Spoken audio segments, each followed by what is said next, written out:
Good morning, ladies and gentlemen. This is Arnis Luks here at the Crossroads, and I'd like to welcome my guests from around the world. Welcome, David Smith.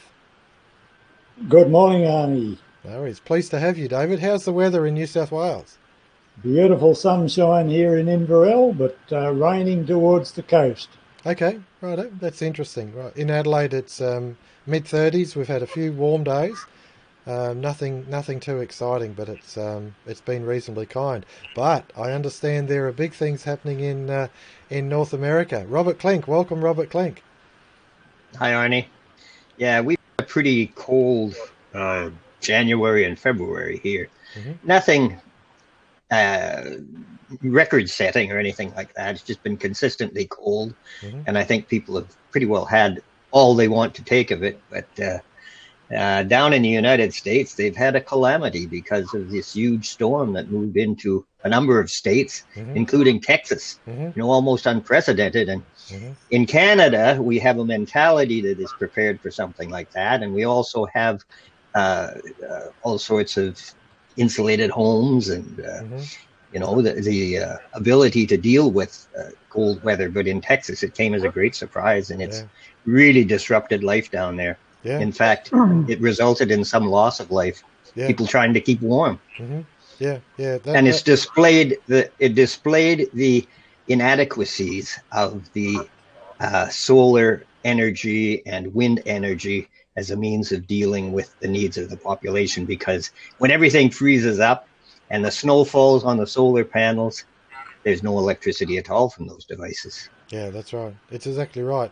But I think to me, it's folly with policy. That's what it is. The policy to head towards a zero carbon. It's just in this modern age, multi-story buildings, all that sort of stuff. You've got to have constant supply of energy, and you just can't put enough battery banks in it.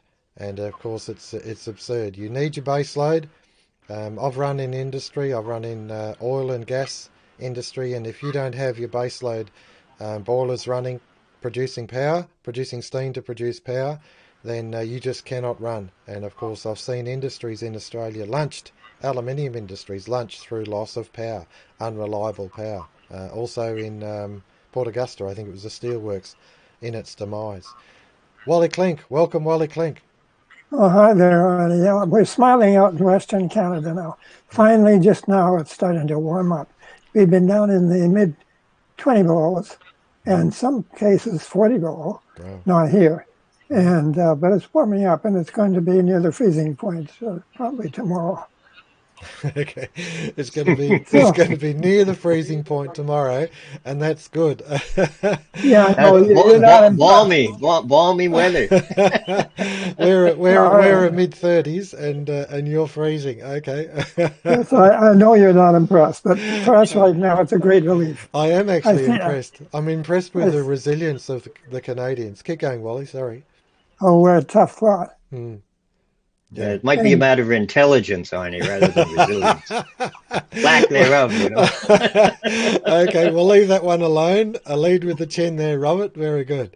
All right, let's have a tour of the papers. There's some interesting events happening, some things transpiring. Joseph McCullough, doctor, he writes about COVID-19, but more importantly, he's talking about the web of players trying to silence truth.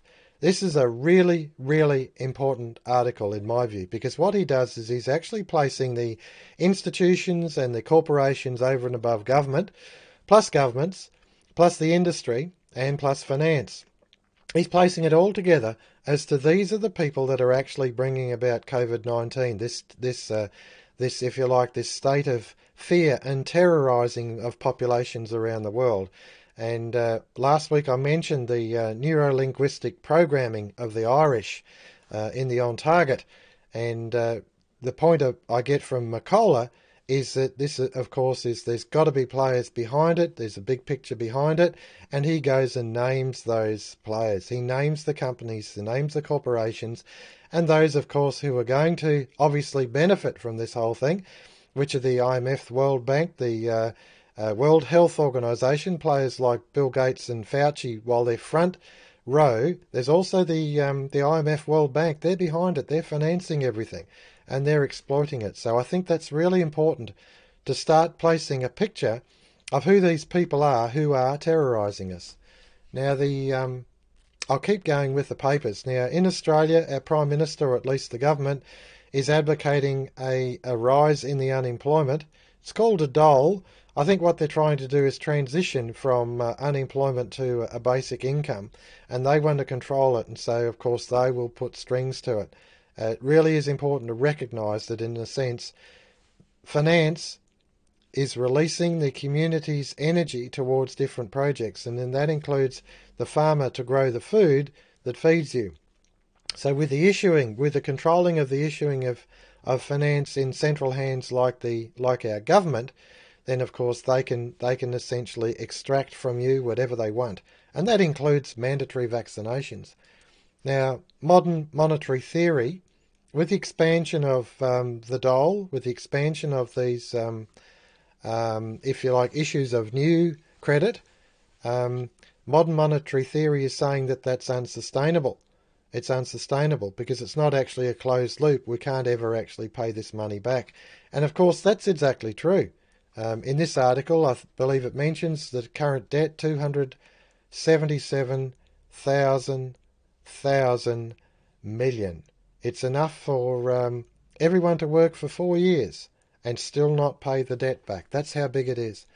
Now, Freiberg, talking about class action lawsuits, he's the Treasurer in Australia. I wanted to bring that up because I'm going to actually go through to New South Wales. This bloke, Fred Niles, in New South Wales, is actually putting an amendment to the Public Health Act, an amendment where he wants to actually hold the small players. He wants to hold business owners responsible if they're compelling their employees to actually get a vaccination. And I note here that, where is it here? In New York, a waitress was fired because she refused the vaccination because she's actually trying to get pregnant. Now, the World Health Organization tells you that there's a high risk that can have adverse effects. So her job is on the line, and Fred Nile, think about it. Fred Nile wants to actually punish the restaurant owner. He wants to punish the restaurant owner, while Bill Gates and Fauci, IMF, World Bank and all that, they're indemnified against any harm caused by these vaccines. So it really is an entire one-way street. They just rape and pillage, exploit, make the profits, and who's left to clean it up? The local employer. Fighting between the person who's injured and the local employer, instead of actually holding Bill Gates and Fauci personally accountable, or the shareholders of the companies personally accountable for the mischief that they're getting up to with this thing. COVID-19 and mass hysteria. An article that was here I think is important.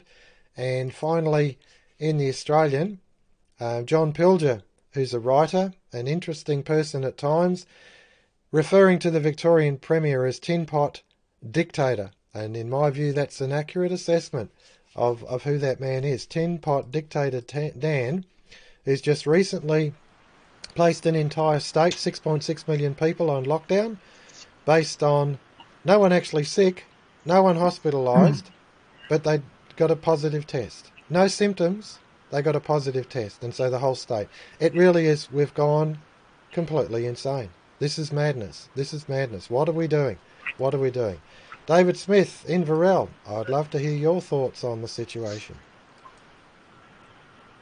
Am I on You are. camera there? Yeah, you are. Keep going.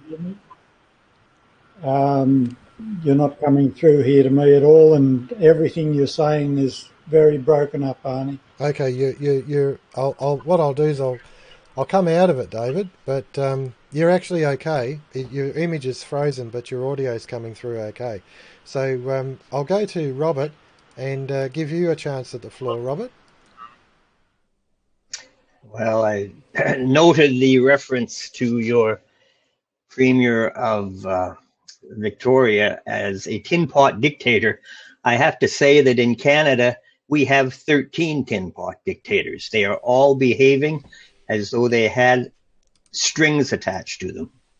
It's incredible, the uniformity of policy And this is not only Canadian, of course, it's uniform policy practically around the world. Although some countries now have pretty well abandoned the social distancing and the mask wearing. There's very, very little. It's being ignored by the population. And there's no sign of bodies everywhere in the streets.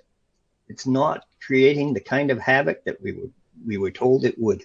So anyway, when I say we have 13 tin pot dictators in Canada, we have a prime minister who is the worst of the lot, I guess, but he's kind of a robot. I don't know where his mind was developed, but we also have 10 provincial premiers and 2 territorial leaders. And they are all in lockstep, lined up completely with this program to take away our freedoms and basically to imprison us in our homes. We've had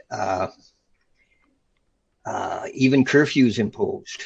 And in Quebec, where I live, the government decided in the middle of January and February in Canada, when it's minus 20 degrees, that clothing was a non-essential item, and it was impossible to purchase clothing in Quebec for that reason. So we see the absolute folly of this whole thing and the inane limitations or limits to which it is pushed.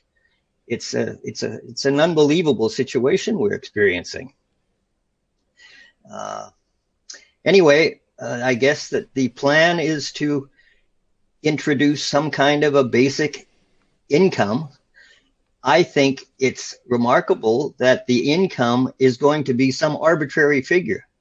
If they're going to establish an income for people, wouldn't you think they would look at our productive capacity, our production, and say, look, we've got this much production and we could actually increase it, and we could divide access to this by providing adequate consumer income to pay for it. But they never do that. It's always completely an abstract concept and arbitrary designation of a number, an income number that is going to keep people on the edge of destitution.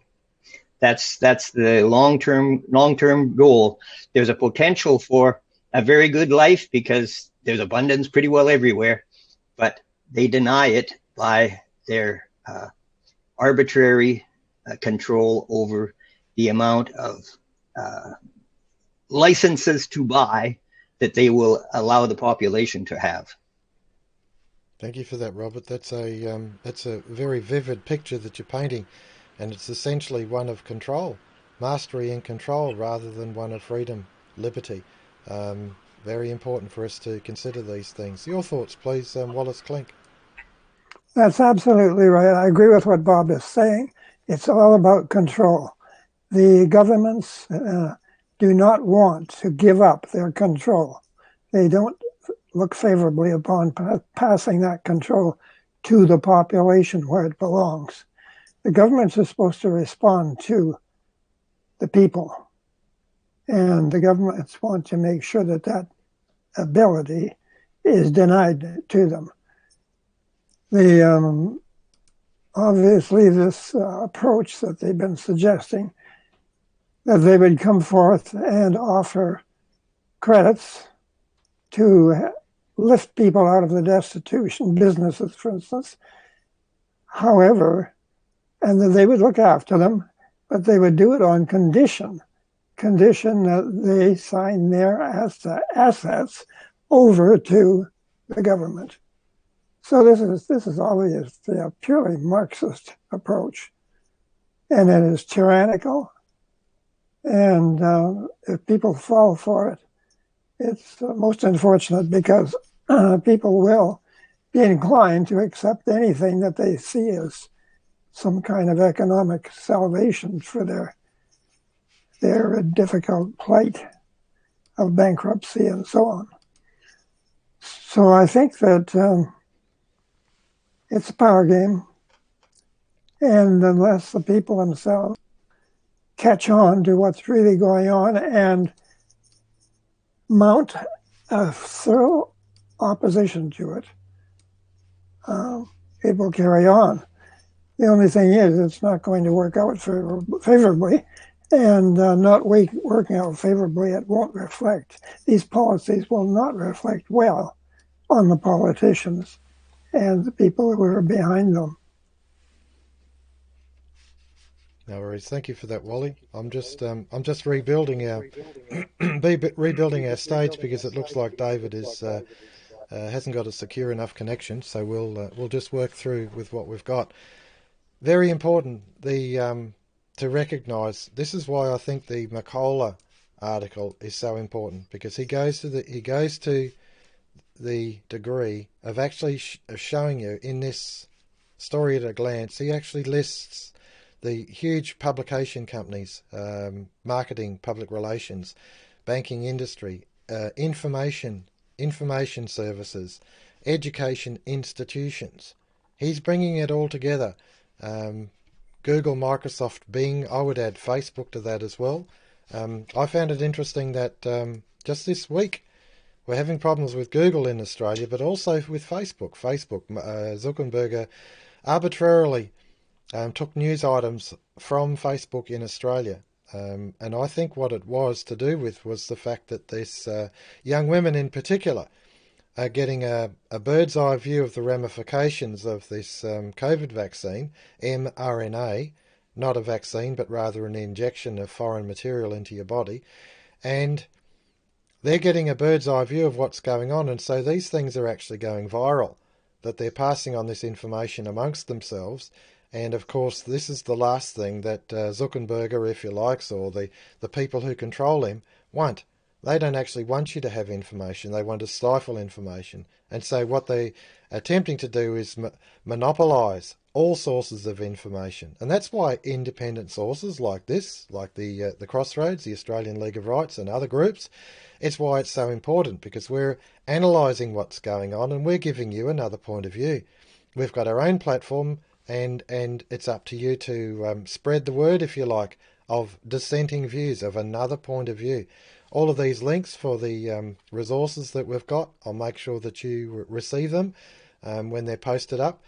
The other week we had a challenge from a provider that we were outside the box, and okay, we'll accept that challenge and just look elsewhere for providers, and that's what's happening in Australia. You've got to look elsewhere.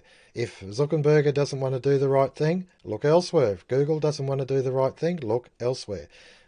Just diversify, and if you can, start your own. It's not really that difficult to start your own, to get a website footprint and start your own podcast, start your own news service, start your own bulletin, all these sorts of things, so that you can actually spread the message. Because in the course of these mushrooms of information popping up, of course, they can't suppress the whole lot.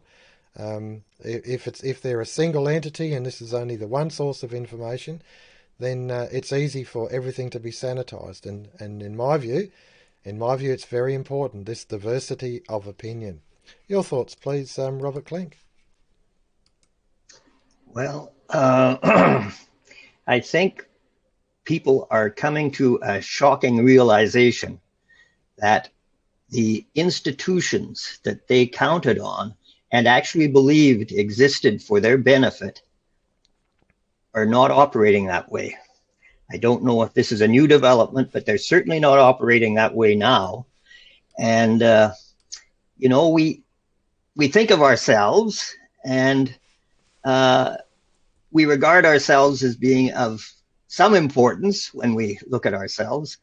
And it's a little bit difficult to face the reality that certainly seems to be staring us in the face, that the people in control of our institutions don't care about us one bit.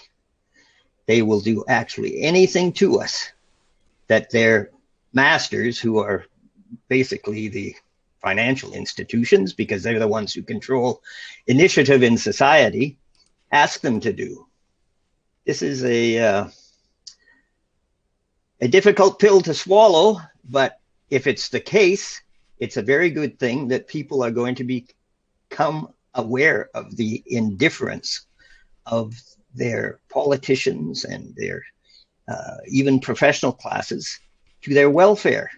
because we've been living, I'm afraid, in a fool's paradise, thinking that things were there to protect us when a test comes along and the curtain is drawn away and you see the reality of the thing.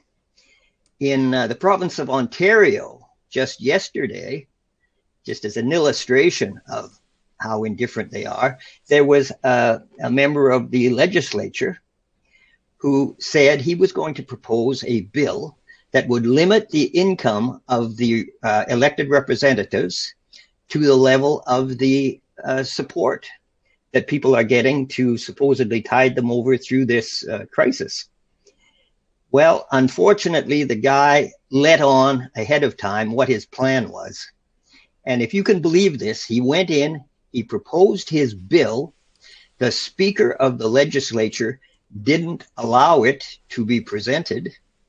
And then there was a vote about limiting that man's salary to the level he was proposing for all members of the legislature in order to put pressure on them to do something about the measures that are destroying society. So what they did is they voted to limit one member's salary, his, to the level that he was proposing. I mean, the malice behind this is incomprehensible, and also the arrogance. But this is now being exposed, and as long as people are aware of some of these things that are going on, I think it's going to have a revolutionary impact in society, because the trust that existed in the past is evaporating very quickly. Thank you for that, Robert. That's a very vivid picture of, if you like, the brutality of what's going on.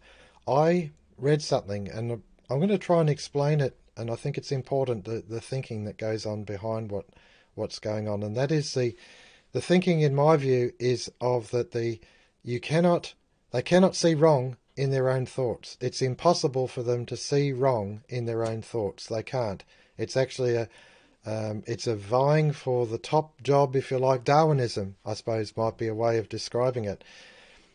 When Jesus was with the people, there was a question the disciples asked, and there was a blind man who'd been a beggar his whole life. Lord, whose fault was it? Was it the blind man's fault? Was it his parents' fault? Whose fault was it? And Jesus answered, it was neither. It was that God would be glorified even in this difficult situation. He went up to the blind man, and the blind man had been blind since birth. A full-grown man, blind since birth. He picked up some dirt, he spat in it, and he made some clay, and he placed it on the blind man's eyes. And then he told the blind man to go to I think it was the pool of Siloam, I think, or something like that, and to wash. If I remember the story correctly, that pool, when it used to form a movement, people would lay next to the pool. And if they were there, the first one in at the movement of the pool, something would happen to them. A miracle would happen.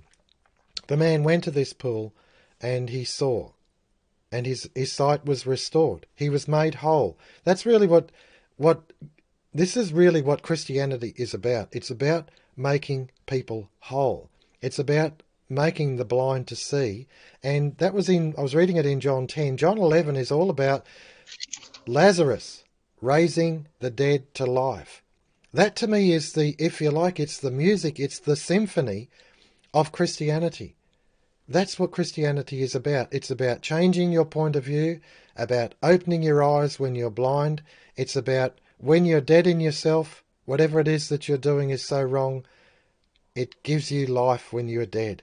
That to me is the gospel, the power of the Christian gospel. So we come back to the politicians, we come back to the arrogance, the impertinence. Are they blind? Absolutely. Are they dead? They are, actually. In themselves, they're dead. They can't see past themselves. They can't see past themselves. It really is a blindness, and it's a what can you do? The only thing you can do is pray for them. Pray for them and trying to lead them to see truth.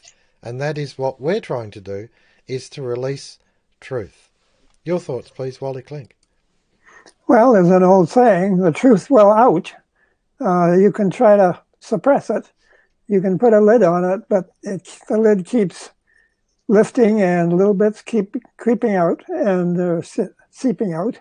And of course, this tends to increase the understanding of the people who are observing a process. These institutions you're talking about, Arnie and Bob, they're outgrowths of the nature of the financial system, which has shut up the kingdom, the abundance of the kingdom, and made it impossible for people to access the necessities of life without subservience to someone else. It's not, as in nature, organisms have access to various necessities simply by observing and searching for them. We don't do that. We have to, in subservience, serve someone else to perform some tasks in order to justify our access to the things that come about through our natural association. When we associate, we should be conducting ourselves according to the normal processes of natural law, just the way things normally and properly should be. And that has been all upset. And of course, it's led to a completely, we've been talking here about essentially the corruption of the system. The system is not there really to serve us properly, and it's not there to perform the tasks which we are told it is to do. In fact, it is set there to perpetuate itself. And the more inefficient it can be, the more easy it is to perpetuate itself. And that's exactly what happens. So we find that the whole thing is dysfunctional. But what it does is it gives the whole class of bureaucrats, the bureaucratic class, a permanent source of battening on the general population. And so you can see that it's just if you're going to have a system that will only allow distribution of real wealth to individual peoples and citizens, if they perform some service for other entities, in this case the state, or people higher on the pyramid of power in the industrial or commercial system. So you see, the whole thing has been perverted, and the problem is today we've been so successful technologically, marvelous thing, but we've put people out of work. What a horrible thing! They don't have work. Well, I can imagine that there were times in history when they would have been very happy not to be doing what they were doing, including today. So God, in a sense, or nature, or whatever you want to say it, whatever is responsible for the nature of this universe, has been very, very kind to us. And I think very patient, because despite the fact that we've been just literally overflowed with real wealth and the potential for real wealth, we have not shown the heart, the soul, the spirit, to share it with our fellow men. And there's got to be a penalty for that. And of course, the penalty is that we set up a whole bureaucracy who enslaves us, dictates to us, with ostensibly to make the thing work. And so we have literally perverted the whole nature of life itself and made a perverse violation of natural law. And we wonder why we have problems. We wonder why we have problems. Rather amazing, isn't it? It is, it is. It's how could we be so wrong and still keep going when we're heading in the wrong direction? One of just, if you like, allowing mankind, at least the rulers of mankind, to rule over the whole world. That to me is absurd. When you think about the things that you want, the desires that you have, the opportunities that should be given you to find expression, all of these things, and that what someone else should dominate over you. Bill Gates or Fauci should say, "You need to have this." Well, no, I don't. I'm not even interested in your opinion. I'll look after my health quite well. Thank you very much. Your thoughts, please, Robert Klinck. Well, Arnie, you were talking about Jesus making a man's health whole. I think Jesus also intended that our society should be whole. And the discoveries of Major Douglas under the rubric of social credit were designed specifically to do that. We have a society that is divided, it's competitive, it's full of indifference to the problems that people are having. It's got sycophancy everywhere. It's got the mentality of prostitution everywhere. This is not a whole society. But social credit, with its monetary reform proposals, which would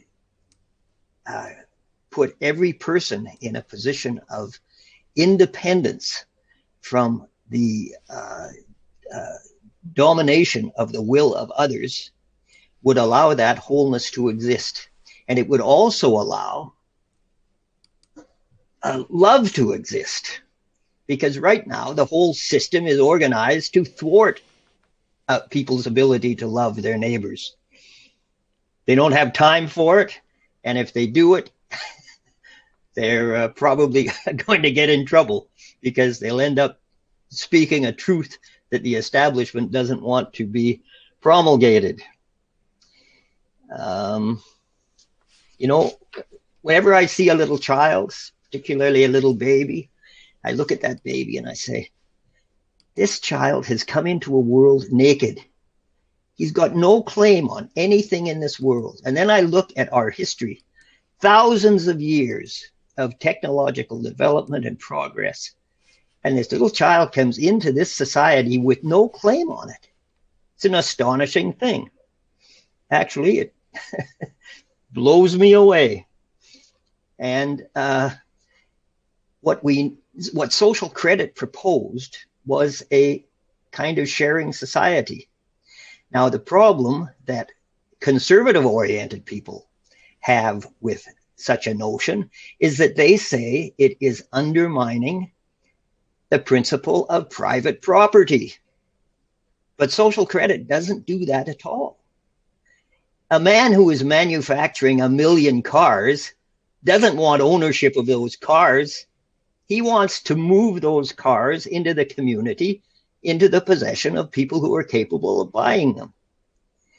And in order to do this, of course, the population has to have the means of meeting the prices demanded for the cars. But it's so strange that the manufacturers will actually go to the wall and go to bankruptcy rather than realize that if there was support for the ability of consumers to buy the entirety of their production, everybody, including that manufacturer, would be infinitely better off.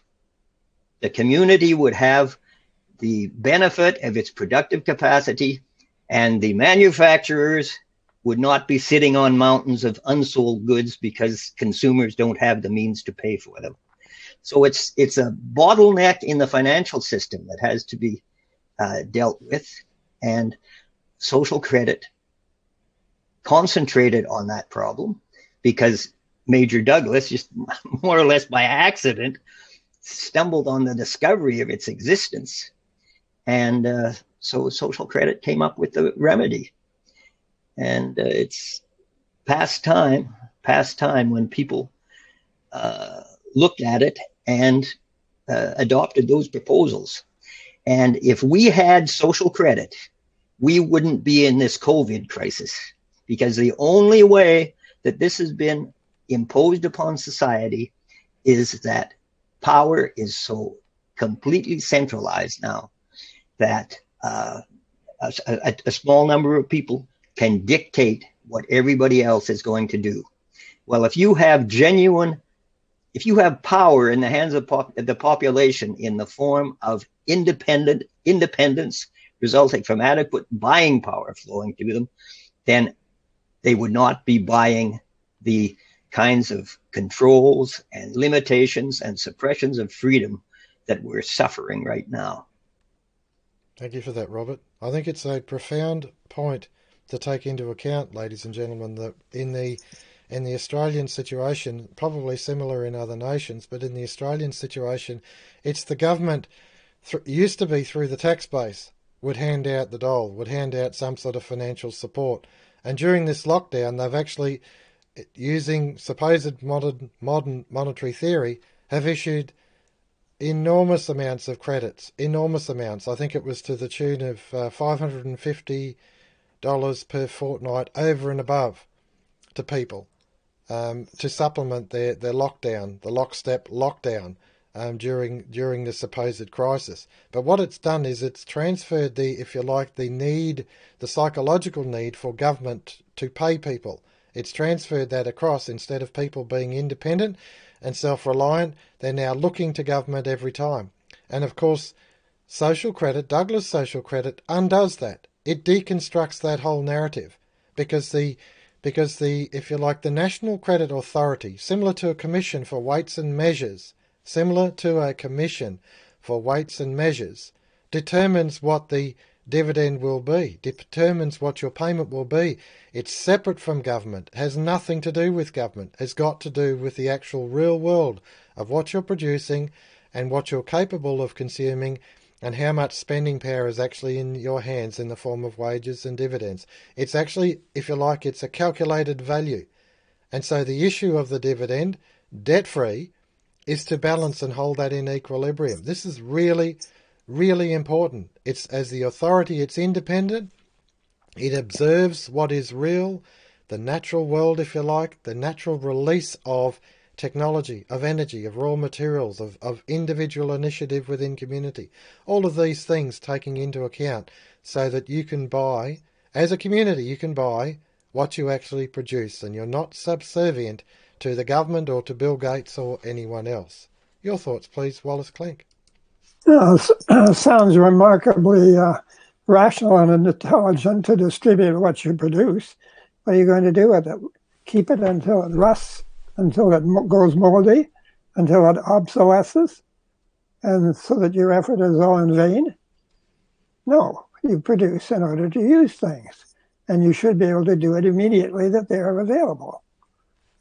And I mean, let's face it, Douglas was an engineer, and he was accustomed to dealing with real practical things like major projects and railways and things like that. And when he was working in Britain, he was disturbed by the fact that every once in a while they were going along with their project, but they'd get orders to quit because there was no money. And yet he knew full well that they had all the resources. The resources had not dried up. I mean, the real resources, not financial, but the energy, the materials, and the people. So he thought that this was rather strange. And I guess he sort of thought back, maybe subconsciously, to his long experiences with the comptroller, with the British India Company many years ago, who had said that the whole thing is based on credit. And I guess Douglas began to realize that there was something really wrong here. So he had the benefit of actual real life experience, not heady abstract theorizing, such as the economists are inclined to do. And so anyway, it's It's another aspect of this is Douglas pointed out that in terms of reality, the real cost of production is the amount of consumption that is involved in its production, in the production. And he noted that that ratio is changing so that the cost of production physically is going down because of technology and increased efficiency. And he said that the financial system should reflect this actual real world physical reduction in cost, and that prices should be adjusted downward in accordance with this increasing ratio of production to consumption. And of course, things like the modern monetary theory don't deal with real pricing or real cost. And so they concentrate on money for production. There would be no advantage at all given to the consumers for their real efficiency. And that is something that is aside from the financial system. Do not assume that the financial system reflects reality. It doesn't. And there's really no sensible reason to imagine that it would. The financial system developed as a means of commerce and exchange in primitive times and developed from then on to the advantage of the people who deal in money. It didn't develop according to some immutable natural law, unless you consider selfishness to be one of those things. So it's only reasonable that we should look for a rational and equitable and proper mechanism to account our wealth, to account our consumption, to account our production, and to devise our system accordingly. It's only sensible. There's nothing airy-fairy about it at all. And so, I mean, Douglas took an extremely super realistic avenue of attack in dealing with the financial system. He said you don't just get price variations from trade. It's actually price, the nature of price is buried at a lower level, a more fundamental level, in the actual ratio of consumption to production. So you see there's something much more profound involved in the social credit position.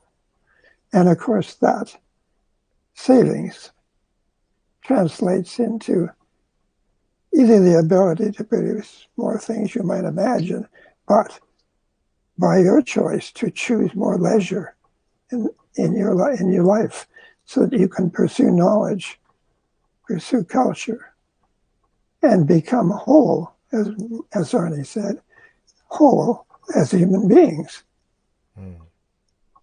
Yeah, thank you for that, Wally. I'm actually, I want to just take us back to that story of that blind man, because to me it's a fascinating story. Not only the blind man, but also Lazarus, who died and was raised from the dead. And there is a story in the Bible about would you believe that Jesus is the Christ if he made a blind man see, or if he raised someone from the dead? And even then, no, you would still not believe. And that was the case that Jesus was experiencing at the time. The argument with the Pharisees of the day was that he was making the blind man see on a Sabbath. The argument was that their system of man-made law was more important than the observable fact that a man who was born blind, who'd been blind his whole life, was made whole. And he could then see. The blind were made to see. The dead were given life, were raised from the dead, given life. It was almost like their thoughts, their abstraction of the law was more real than the real world. It's that point that their thoughts were more real than what they actually observed, and that to me is the necessary undoing, the releasing of reality that we're attempting to impart on our audience, on our viewers. Releasing reality. We've got to look at the real world. The real world is the blind man who was blind since birth, the industrial system that was once just a man and an animal working in the field is now vast machines, turbo-driven diesels and combined harvesters and technology, and they are doing the work of 20 men, but not 20 men, 200 men or 2,000 men. That's the blind man who can now see. This is the technology that's there in front of us. We don't need to consider things as we used to. It is a new narrative, an entirely new narrative. The burden of work, you shall not, if you do not work, you shall not eat. The burden of work is lifted from the back of mankind. And this is, if you like, the man who was dead to slavery. He loved his chain so much he was dead to slavery, who is now set free, who is given life. There is such a spiritual alignment with what that story shows us and what we're discussing. Your thoughts, please, Robert Klinck. Well, I certainly agree with that, Arnie. Unfortunately, our society seems to have fallen into the hands of people who can only be described as evil. I see Bill Gates, and every time that man gives an interview, he talks about some calamity that is coming to world civilization, and he smirks. He's delighted that these problems are developing. He smirks about the virus, and he says worse viruses are on the way. And he says, if this one hasn't got your attention, the next one surely will. And he smirks. And then he talks about climate change. And he talks about getting down to a zero carbon output. And he smirks. And actually he says, although he's making probably billions, hundreds of billions of dollars off this health crisis, he says that the real challenge will be the climate challenge. And so why is he making that point? It's because the health challenge is changing things in very significant ways, particularly with regard to human freedom. But this carbon policy, getting everything down to zero carbon output, is going to change absolutely everything about the economy. And the former governor of the Bank of England, a Canadian named Mark Carney, is in charge of overseeing this. And he has said that any business that has a positive carbon balance in the future will be shut down. It's not a matter of might be. He said definitely they will not continue. So he was describing a massive change in society and in the commercial world, and particularly a shutting down of huge portions of that world. Well, all I can say is look around. It's happened. And all these businesses that have gone bust won't be coming back, because unless they can demonstrate that they are not contributing to a positive balance of carbon dioxide in the atmosphere, the financial power, which has the final say in these things, is going to make sure that they no longer exist. It's a frightening thing, but that's where we are today. And you know, some time ago, people started talking in political circles about creative destruction. Well, that's exactly what Mark Carney is talking about. Creative destruction. they're going to create a new world by destroying the old. And that is the position we're in now. And if we don't come up with some policies that protect us from this, and the most promising policies are definitely those of social credit, then we're entering a new phase of civilization that I think could barely be described as civilized. We're going downhill fast if we don't come up with a challenge to the policies that are being imposed upon us now.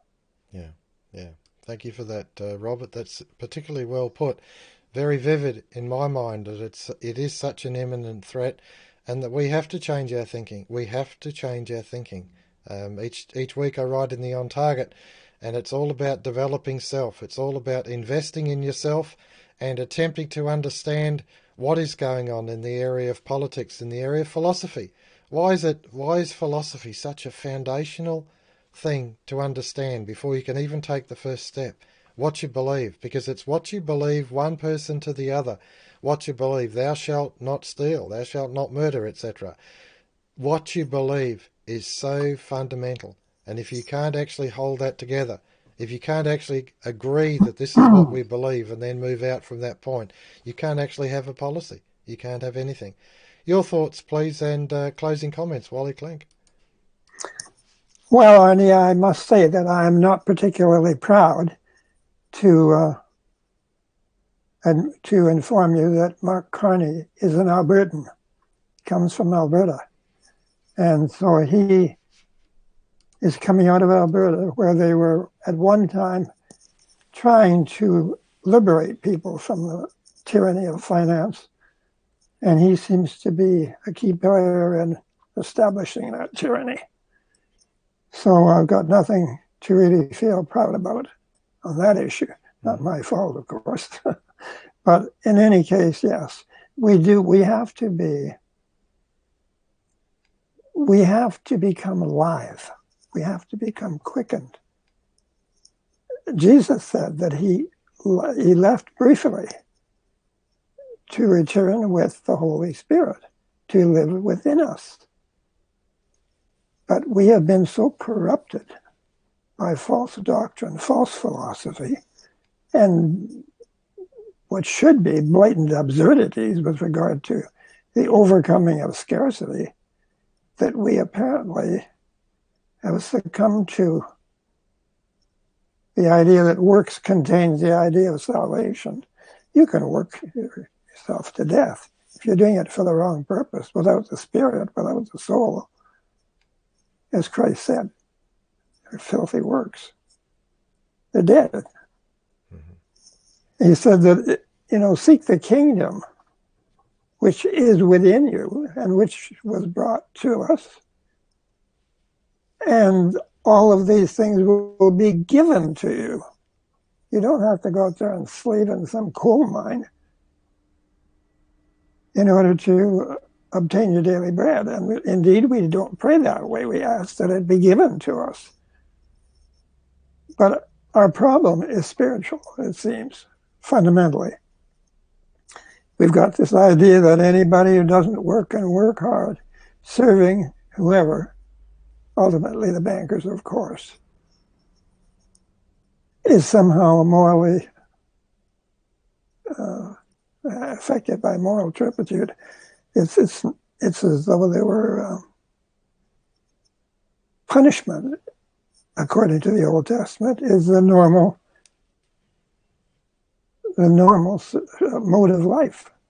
And it's so absurd. I mean, without the Spirit, though, we cannot realize it because we don't understand, as Bob said, the nature of a sharing society.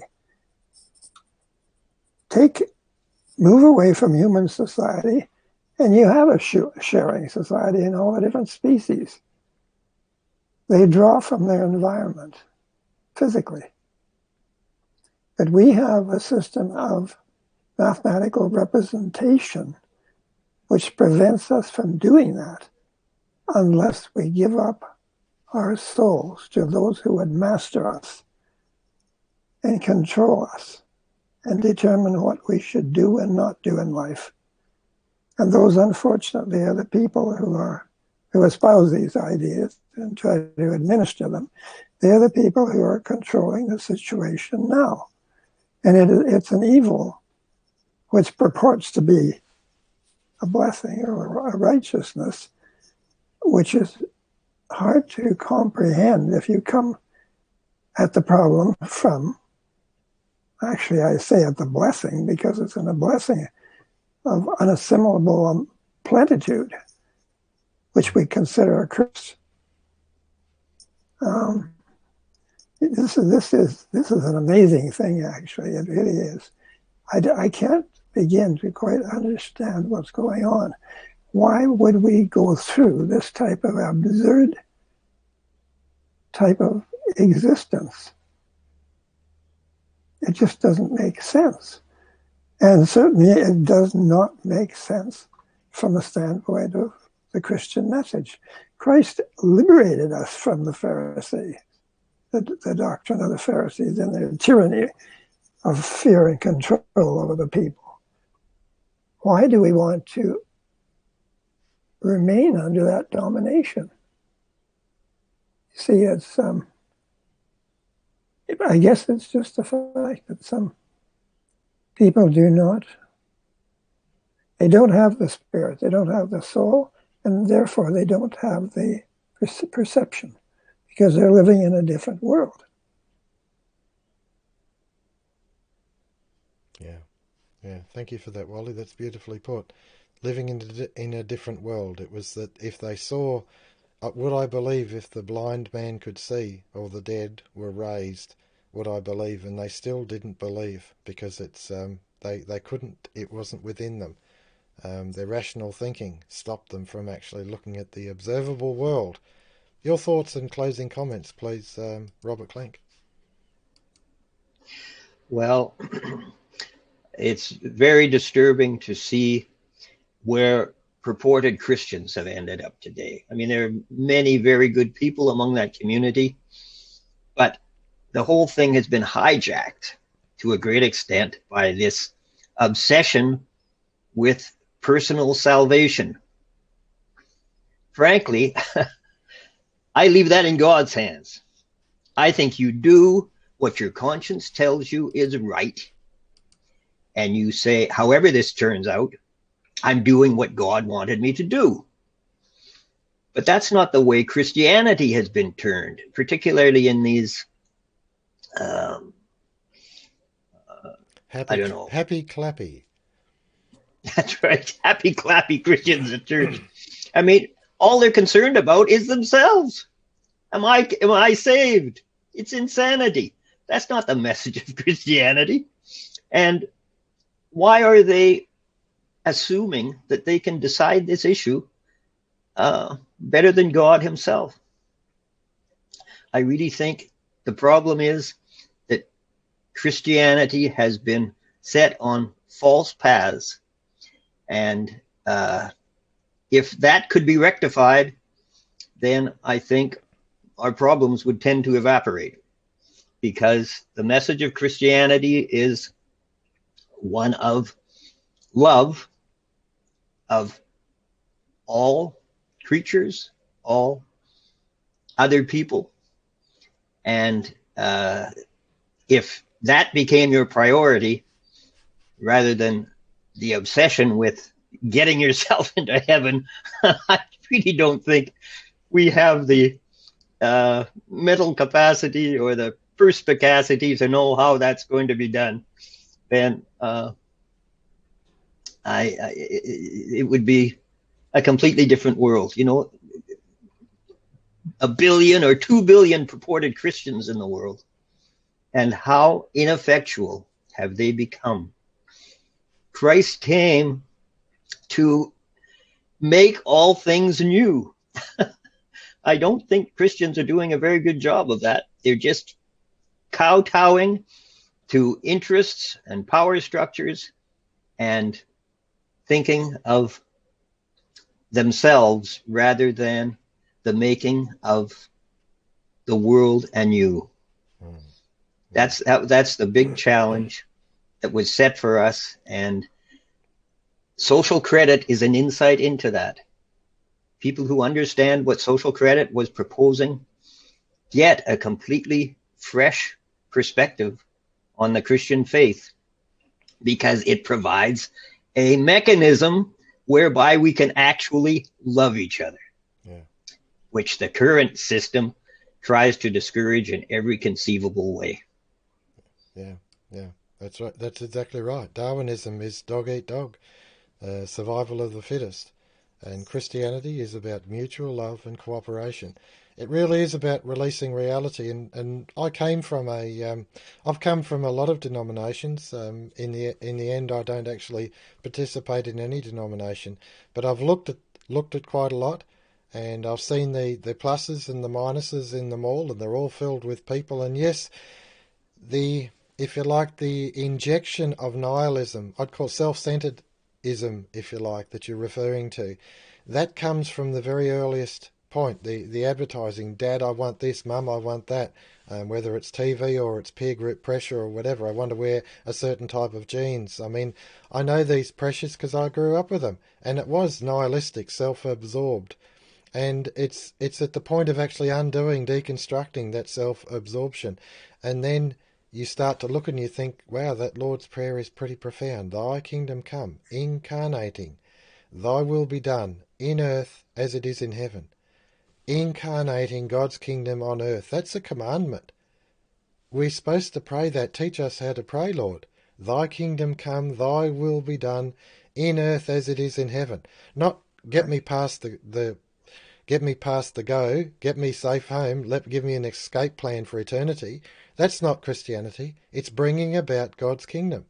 That's really the profoundness that is in the words of Christ. And the chosen people racket, which I touched on before, the chosen people, they couldn't see past their own rational thoughts. They couldn't observe the real world. The blind man who was blind from birth. There is no chance. Understanding the science, the anatomy of the brain, there is no chance of remapping the eyes through the optic nerves to the brain. You can't remap it. Once it's destroyed, if it's destroyed at infancy, it's destroyed forever. This man was blind from birth. God made him whole. Lazarus was dead. God raised him from the dead. And yet they saw it, and they had witnesses to testify it, and yet they still did not believe it. Thy kingdom come, thy will be done, on earth as it is in heaven. It's a commission. It's such a challenge of this day. And it is what is lacking. What is lacking is faith in that commission, faith in themselves to do it. And this is where we need to not concentrate on self, but actually raise self up to a position of faith where you actually do those works. Do those works to bring about God's kingdom. And that means for the likes of Bill Gates and Anthony Fauci, they're actually pulled back. Why should they make those decisions? They shouldn't. You should. You should be making the decisions. Prime Minister shouldn't be making the decisions. Dan Andrews shouldn't be making the decisions. You should. You should be managing your health. And if you are carrying something, if you're a crook, then don't go out. If you feel that you may be infectious, don't go out. But it's to lock up 6.6 million people because one person had a positive test result, no symptoms, no one in intensive care, no one in hospital, no one crook, just a positive test result, 6.6 million locked down. This is insanity. And it's insanity because we've lost our moral anchor. We've lost our spiritual anchor. We're not actually binding back these things to God because we've lost our faith. We've lost it. We've drifted into an ether of there is no faith. There is no God. God is not. How could God be when we've got COVID? God is. We've got COVID because God is not. That's the issue. What did Solzhenitsyn say? Why did these things happen to us? The whole revolution, the mass slaughter. Why did these things happen? Because man has forgotten God.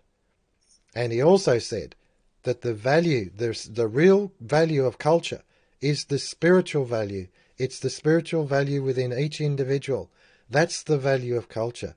Their spiritual life forces That's the value of culture. Mutual love and cooperation. Trusting in God, looking to God for answers. Such a powerful message. The Christian gospel. It's enough to turn the world the right way up. Because right now, the world is turned upside down. Thank you so much, Robert and Wallace Klinck. This has been a beaut forum. I really enjoy your company and the profound words and guidance you offer.